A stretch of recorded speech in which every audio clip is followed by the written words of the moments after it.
మీ అందరికీ తెలుసు భారతదేశంలో బలంగా మనం కర్మ సిద్ధాంతాన్ని నమ్మేటటువంటి వాళ్ళం. మనం ఏది చేస్తామో అది మనకు వాపసు వస్తుందట. ఈరోజు అసెంబ్లీలో ముఖ్యమంత్రి గారు బాగా బాధపడుతున్నారు.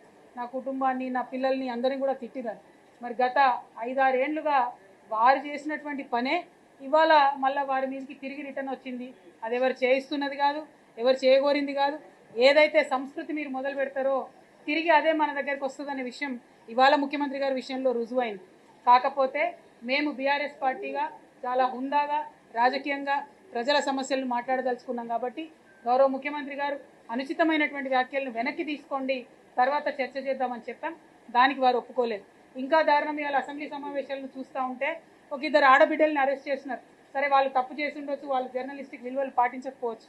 కానీ పదే పదే ముఖ్యమంత్రి గారు ఎవరైనా సరే నేను బట్టలు ఊడదీసి వాళ్ళను బజార్లో ఊరేగిస్తాననేటటువంటి మాటలు మాట్లాడిన ఈ రోజు నిజంగా కూడా ఒక బ్లాక్ డే తెలంగాణ చరిత్రలో అని చెప్పి మనము అనక తప్పదు.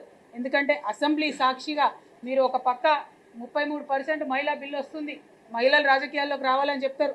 ఇంకో పక్క 1 కోటి మంది మహిళలను కోటీశ్వర్లు చేస్తామని చెప్తారు.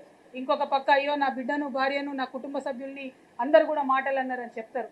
అనుకుంటూనే మీరు ప్రయోగిస్తున్నటువంటి మాట నిజంగా చాలా మీ హుందాతనానికి సరిపోయేది కాదు. యథా రాజా తదా ప్రజ అని అంటారు. మీరు మాట్లాడిందే కింద వరకు పోతుంది, మీరు మాట్లాడిందే గ్రామాల వరకు పోతుంది, అదే యూట్యూబ్లలో రిఫ్లెక్ట్ అవుతుంది. కాబట్టి మనం మారడం దగ్గర మొదలు పెట్టుకోవాలి. ఎస్, మీకు బాధ అయి ఉండొచ్చు, కానీ అది మీరు మొదలుపెట్టిందే కాబట్టి అదే రిటర్న్ వచ్చిందని చెప్పి మేము భావిస్తూ ఉన్నాం. ఆనాడు మీరు కేసీఆర్ గారిని కావచ్చు, మా ఇంట్లో చంటి పిల్లల్ని కూడా కావచ్చు, ఎవరిని వదిలిపెట్టకుండా మాట్లాడినటువంటి మాటలు తెలంగాణ సమాజం మర్చిపోలేదు. కాబట్టి ఆ మాటలను, ఈ మాట పట్టింపులను 2 కుటుంబాల మధ్య వ్యవహారంగా చేయకుండా ప్రజా సమస్యల మీద మీరు దృష్టి పెట్టండి.